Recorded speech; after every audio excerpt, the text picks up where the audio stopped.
Imbas kenaikan harga kedelai impor, pengusaha tempe di Kabupaten Boyolali mengurangi ukuran tempe 2 cm.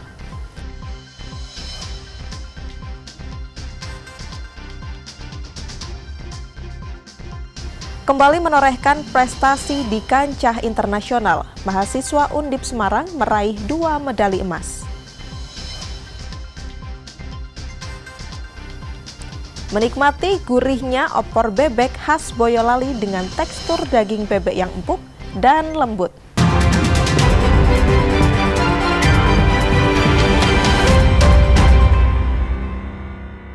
Saudara, apa kabar Anda hari ini? Selain 3 informasi tadi, sejumlah informasi menarik lainnya akan kami hadirkan untuk melengkapi Kompas Jateng hari ini.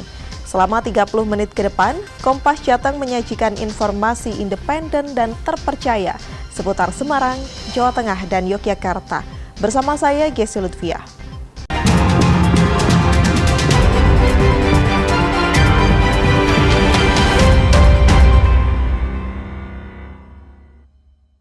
Mengawali Kompas Jateng pagi ini, saudara, pengusaha tempe di Kabupaten Boyolali, Jawa Tengah menyiasati dampak kenaikan harga kedelai impor asal Amerika Serikat dengan mulai memperkecil ukuran tempe. Tempe yang sebelumnya 30 cm menjadi 28 cm. Pengusaha tempe di Desa Jebungan, Kecamatan Banyudono, Kabupaten Boyolali, Jawa Tengah, mulai merasakan dampak kenaikan harga kedelai. Harga bahan baku kedelai impor asal Amerika Serikat naik sejak 2 pekan lalu. Jika sebelumnya harga kedelai impor stabil di harga Rp8.000 per kilogram, saat ini harga kedelai impor mulai mengalami kenaikan hingga menembus Rp9.800 per kilogram. Kenaikan harga kedelai impor terjadi hampir setiap hari, sekitar Rp100 hingga Rp200 per kilogram. Menurut pengusaha tempe di Desa Jebungan, kenaikan harga kedelai disebabkan melemahnya nilai tukar rupiah terhadap dolar Amerika Serikat.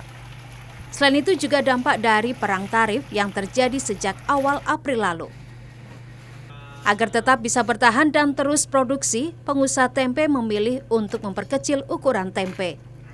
Biasanya tempe yang dijual seharga Rp5.000 per potong memiliki panjang 30 cm, kini dikurangi 2 cm menjadi 28 cm.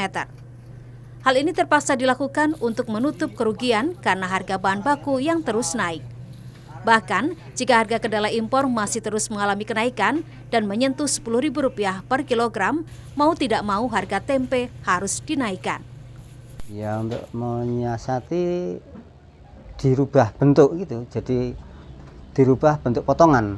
Andaikan potongannya tadi yang 5.000 itu 30 cm, sekarang tinggal 28, entah besok pagi 27 atau 25 lagi. Kalau sekiranya naik terus ya ukurannya menyusut gitu. Ya. Nanti kalau sudah terlalu pendek dilipat gandakan 2 kali lipat, harganya beda lagi ya gitu. Beberapa hari ada komplain betul Pak dari pelanggan Pak? Kalau dari pelanggan untuk sementara ini belum ada keluhan. Karena baru 2 cm menyusutnya, jadi tidak kelihatan. Pak, ini kalau menggunakan delay dari lokal, bedanya apa sih Pak? Kalau delay lokal susah nyarinya, di toko sudah tidak ada. Iya, memang di toko delay manapun sudah tidak menyediakan. Sudah tidak ada delay lokal, tidak ada. Jadi kalaupun ada konsumen atau masyarakat petani itu panen, langsung ditawarkan ke pedagang tempe atau pedagang tahu kayak gitu. Itu bisa digunakan Pak kalau untuk delay lokal itu? Kalau delay lokal biasanya digunakan untuk tahu. Kalau untuk tempe itu prosesnya memang agak susah. Kalau kepanasan sedikit tempenya nanti bisa terasa pahit. Harapannya pasar membaik aja gitu aja. Pasar membaik, tingkat konsumen daya belinya jangan menurun, sedang-sedang saja. Sementara itu, siasat lainnya dengan menggunakan kedelai lokal sebagai bahan baku tidak bisa dilakukan karena selain kedelai lokal sudah dicari di pasaran, kedelai lokal dinilai tidak bagus untuk produksi tempe dan lebih cocok produksi tahu. Dengan ukuran yang diperkecil, para pengusaha tempe berharap daya beli masyarakat tidak turun agar mereka bisa terus berproduksi. Nikolus Irawan, Kompas TV, Boyolali, Jawa Tengah. Sementara itu, kenaikan harga kelapa berdampak langsung bagi pelaku usaha kecil. Salah satunya penjual bubur manis di Kota Semarang. Tini, penjual bubur manis di Jalan Gajah Mada, Kota Semarang merasakan langsung dampak dari kenaikan harga bahan baku, yakni santan. Santan merupakan salah satu bahan baku yang membuat bubur terasa gurih. Namun kini harga kelapa mahal mencapai Rp20.000 per butir. Sehingga biaya produksi membuat bubur manis pun ikut meningkat.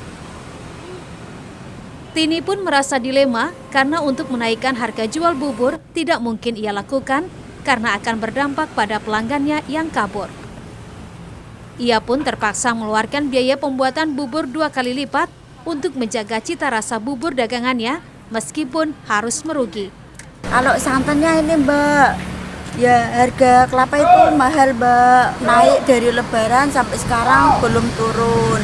Ya tapi saya tetap belinya sama soalnya takut kualitasnya enggak nanti beda rasa, mengurangi rasa Mbak.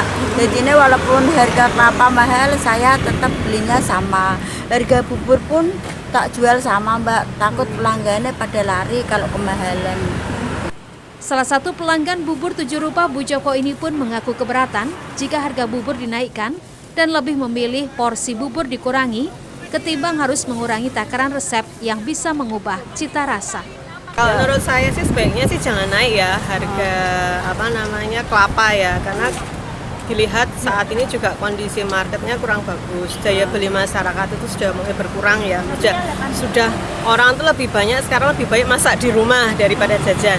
Kalau toh misalkan kepepet wong Jawa ngomong itu harganya dinaikkan, ya itu ya harusnya dilihat dulu apakah memang kayak uji market lah, kalau dinaikkan itu memang basicnya nanti akan lebih turun ya. Harga bubur manis 7 rupa Bu Joko ini dijual Rp8.000 untuk porsi ukuran besar, sementara untuk porsi ukuran kecil hanya Rp6.000 dan buka setiap hari dari pukul 12 siang. Jinawi Rana Putri, Kompas TV, Semarang, Jawa Tengah. Kita beralih ke sorotan lainnya, Saudara. Merespon cepat terhadap laporan masyarakat terkait kerusakan jalan, pemerintah Kota Semarang langsung melakukan perbaikan jalan Tanjakan Trangkil di Kelurahan Sukorjo, Kecamatan Gunung Pati. Bahkan pengerjaannya akan dikebut sehingga bisa secepatnya rampung.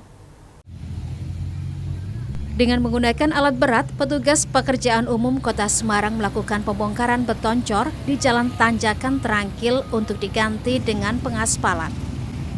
Jalan dengan lebar 6 meter sepanjang 500 meter yang berada di jalur patahan rawan keretakan ini dinilai harus dilakukan upaya pembenahan untuk memberikan kenyamanan pada masyarakat. Perbaikan jalan yang ditargetkan rampung selama 1 minggu ini dikerjakan dengan melakukan buka tutup jalan pada lokasi jalan yang mengalami patahan.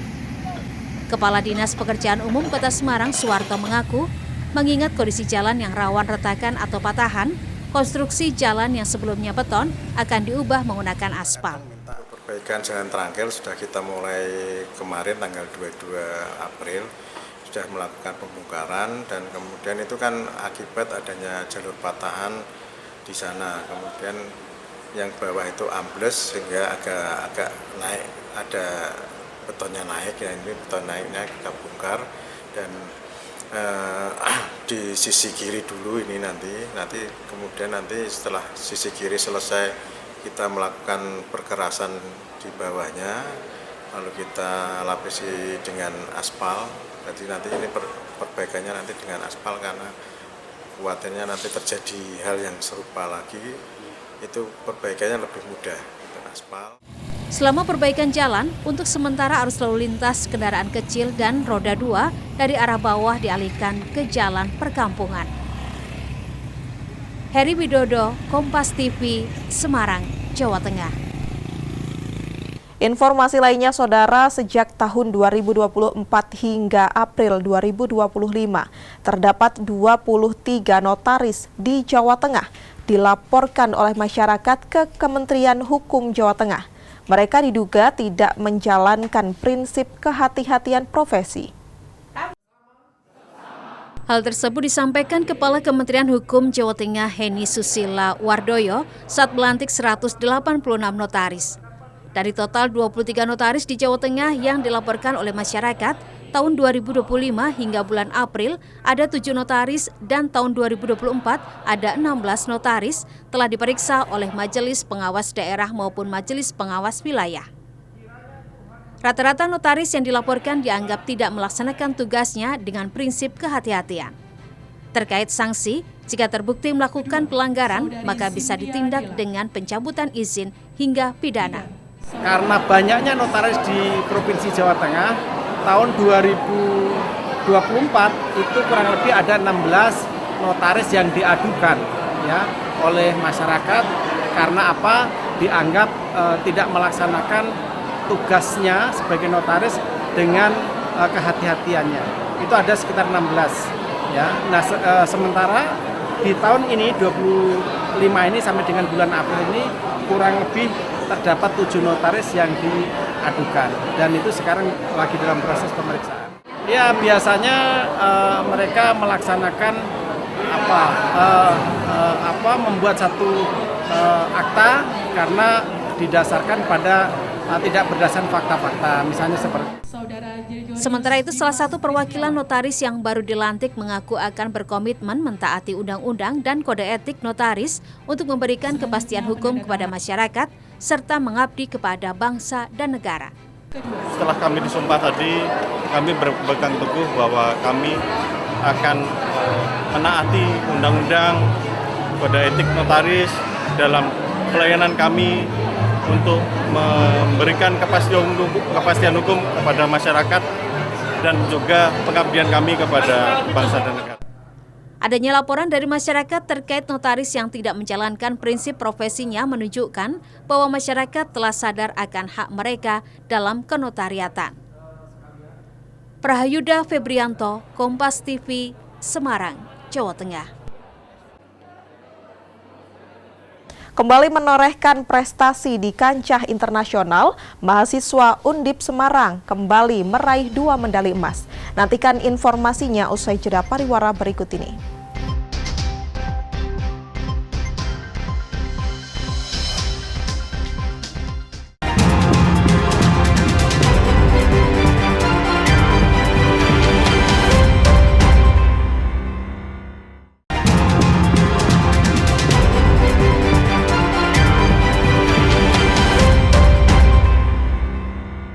Masih di Kompas Jateng bersama saya, Gessi Lutfiah.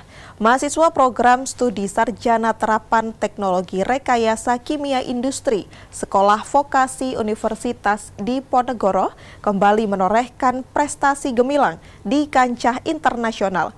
Mereka sukses meraih 2 emas medali sekaligus dalam 2 kategori berbeda, yakni Engineering dan Environmental Science. Dalam ajang Jakarta International Science Fair 2025 online competition pada 15 hingga 17 April 2025, 2 tim dari komunitas riset Kayovox Chem Akar Undip sukses meraih 2 medali emas sekaligus. Tim pertama, Kayovox Ramayana, berhasil menyabet medali emas di kategori engineering. Mereka merancang kendaraan Chem Akar bernama Ramayana yang digerakkan oleh tekanan oksigen hasil dekomposisi hidrogen peroksida dengan katalis kalium permanganat. Oksigen tersebut digunakan untuk menggerakkan sistem pneumatik, menciptakan sumber energi bersih tanpa emisi. Sementara itu, tim kedua, IO Kayovox Team, sukses meraih medali emas kategori Environmental Science. Mereka mengembangkan mobil listrik berbasis aluminium air batteries yang tidak hanya berdaya energi tinggi dan 0 emisi, tetapi juga dilengkapi sistem pemberhentian otomatis berbasis reaksi iodine clock dan sensor laser dengan akurasi tinggi. Membuat 2 prototipe mobil yang konsepnya itu ramah lingkungan. Satunya itu menggunakan tekanan sebagai tenaganya, yang satu lagi itu menghasilkan listrik juga sebagai sumber tenaganya. Itu berarti BBM gas ya? Iya, pengganti dari fosil. Cara kerjanya bisa? KWI ini tuh menghasilkan gas dari reaksi kimia yang kemudian itu akan menggerakkan pneumatik sehingga dapat menggerakkan mobil ini. Kedua tim ini mempresentasikan semangat dan kompetisi mahasiswa vokasi Undip dalam mengintegrasikan prinsip-prinsip rekayasa kimia dengan inovasi teknologi berkelanjutan. Senat Puji, Kompas TV, Semarang, Jawa Tengah. Sementara itu, Saudara, untuk meningkatkan kreativitas, inovasi, dan keterampilan memecahkan suatu masalah, salah satu sekolah dasar di Kota Semarang menerapkan metode belajar berbasis presentasi proyek terpadu, sehingga siswa bisa mempelajari kondisi suatu daerah dan mencari solusi permasalahannya, kemudian dikemas menjadi sebuah video karya siswa. Dari 10 kabupaten kota di Jawa Tengah yang dipilih menjadi objek penelitian siswa kelas 6 SD Kebon Dalem 2 Kota Semarang, yakni Kabupaten Wonogiri, Kabupaten Pekalongan, Kabupaten Rembang, Kabupaten Jepara, Kota Solo, Kota Tegal, dan daerah lainnya. Siswa yang terbagi menjadi beberapa kelompok melakukan riset dan bekerja dalam tim. Penelitian yang dilakukan seperti mengenal seluk-beluk daerah serta permasalahannya untuk dicarikan solusinya. Seperti di Kabupaten Wonogiri, dalam penelitian yang dilakukan oleh siswa, ditemukan data ternyata angka anak putus sekolah cukup tinggi. Kemudian para siswa mengurai permasalahan tersebut dan memberi solusi pemecahannya yang dikemas menjadi sebuah video karya siswa. Masalah tentang angka putus sekolah yang tinggi. Tinggi ya sana ya? Ya. Solusinya gimana?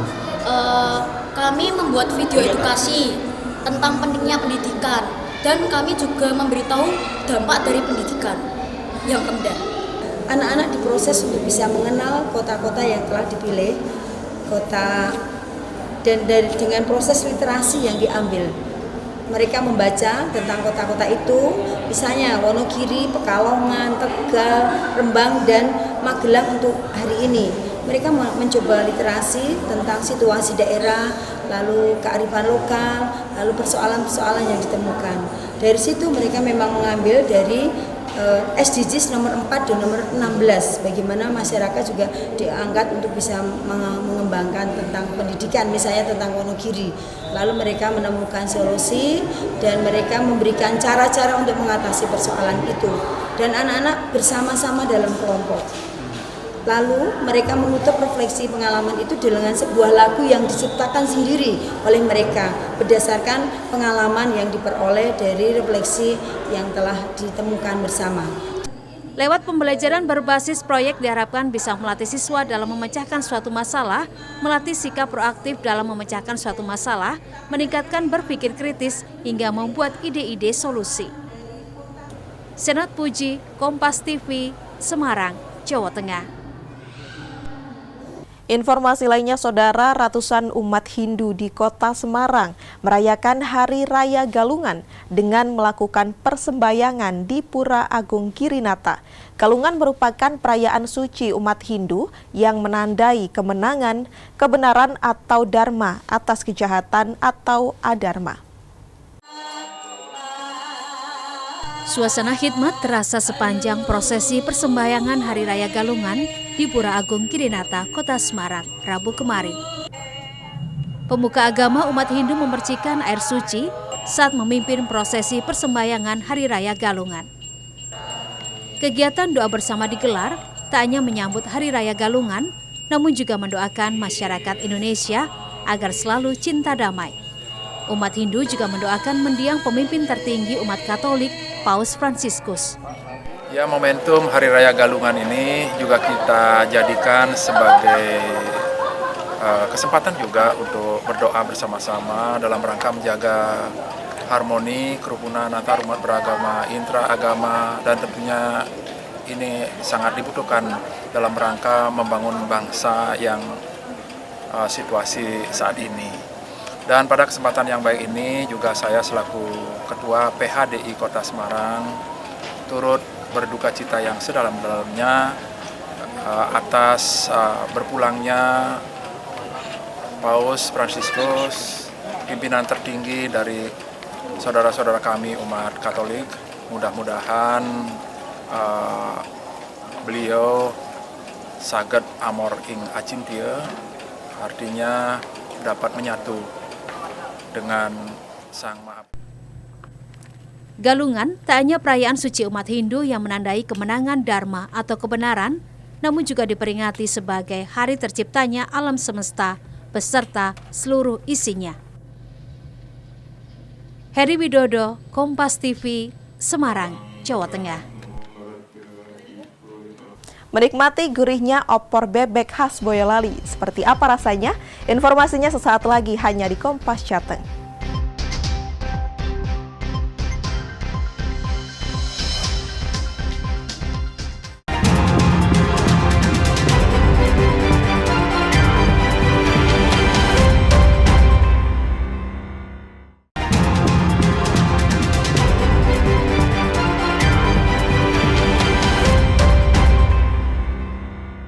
Terima kasih Anda masih di Kompas Jateng bersama saya, Gesy Lutfiah. Saudara, di Kabupaten Boyolali, Jawa Tengah, ada warung makan legendaris yang menyajikan olahan daging bebek dan disajikan dengan menu opor bebek. Selain dibalut dengan bumbu rempah khas Nusantara, daging bebeknya memiliki tekstur yang lembut dan empuk. Seperti apa ya kira-kira nikmatnya opor bebek ini? Berikut liputannya untuk Anda. Bagi Anda pecinta daging bebek, Anda bisa berkunjung ke warung opor bebek legendaris Bukom di Kecamatan Sawit, Kabupaten Boyolali, Jawa Tengah. Dan menu opor bebek ini selalu dipesan oleh pengunjung saat jam makan siang. Uniknya, opor bebek di warung ini disajikan dengan siraman kuah yang gurih dan kaya akan bumbu rempah-rempah.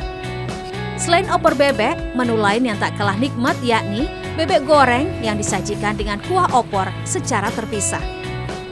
Pengelola warung opor bebek Bukom mengatakan, warung opor bebek ini sudah ada sejak tahun 1999 silam. Maka tak heran jika pelanggannya melabeli warung ini sebagai warung opor bebek legendaris. Untuk cita rasa, pengelola menggunakan bumbu rempah-rempah khas Nusantara. Proses memasak yang dilakukan 2 kali agar tekstur dagingnya empuk dan lembut. Maka tak heran, dalam 1 hari, warung ini bisa menghabiskan 100 ekor bebek.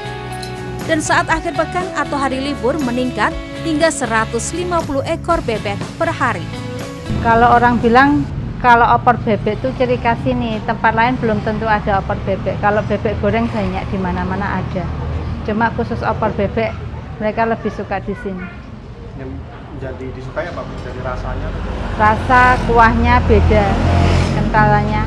Kalau di sini kan asli bumbu, nggak dikasih yang lain.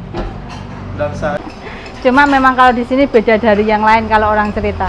Dari cita rasanya, dari bumbunya beda. Terus dari tekstur bebeknya beda, karena kita pakai bebeknya bebek akhir, bukan yang muda.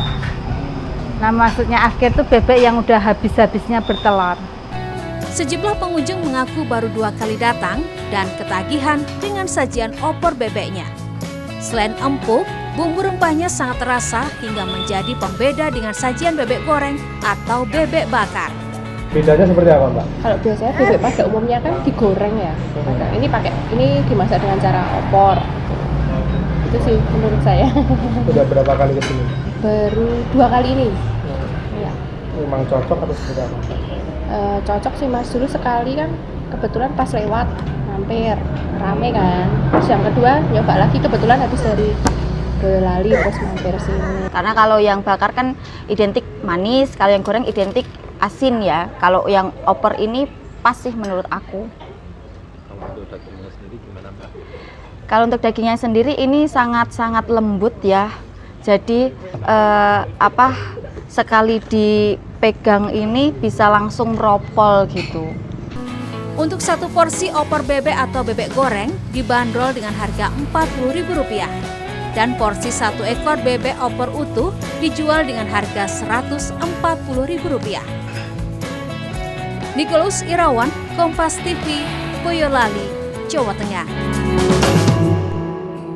Kita beralih ke Kota Semarang, Saudara. Membeli makanan lazimnya membayar dengan menggunakan alat tukar uang.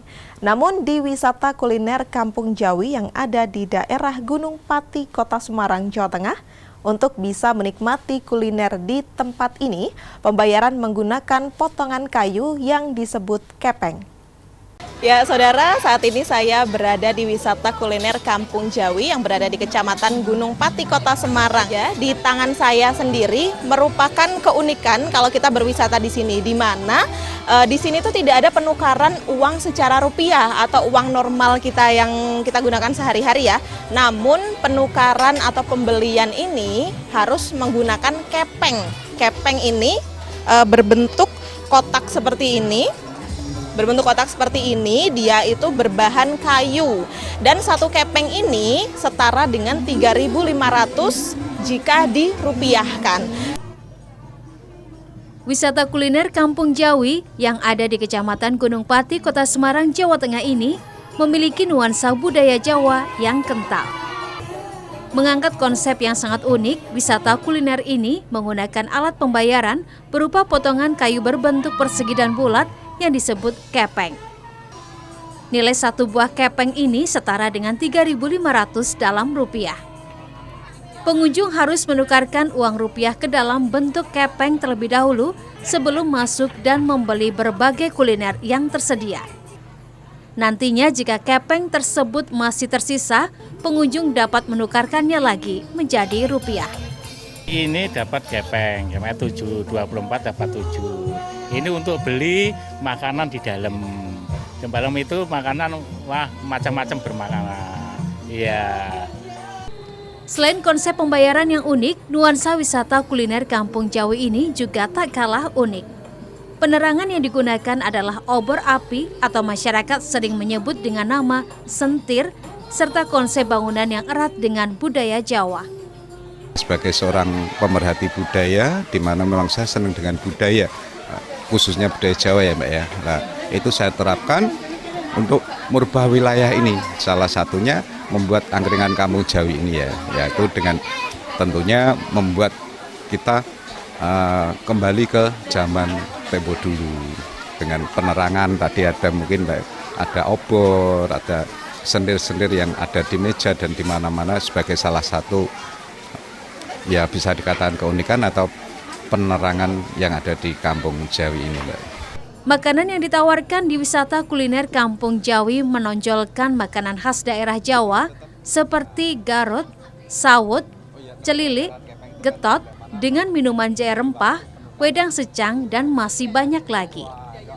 Keunikan lain, para penjual di sini juga kompak mengenakan pakaian lurik yang merupakan pakaian khas Jawa. Kesi Lutfiah, Prahyuda Febrianto, Kompas TV, Semarang, Jawa Tengah. Informasi tadi sekaligus mengakhiri Kompas Jateng hari ini. Saya Kesi Lutfiah, mewakili kerabat kerja yang bertugas, mengucapkan terima kasih atas perhatian Anda. Selamat mengikuti acara kami selanjutnya, Kompas TV, independen, terpercaya. Sampai jumpa.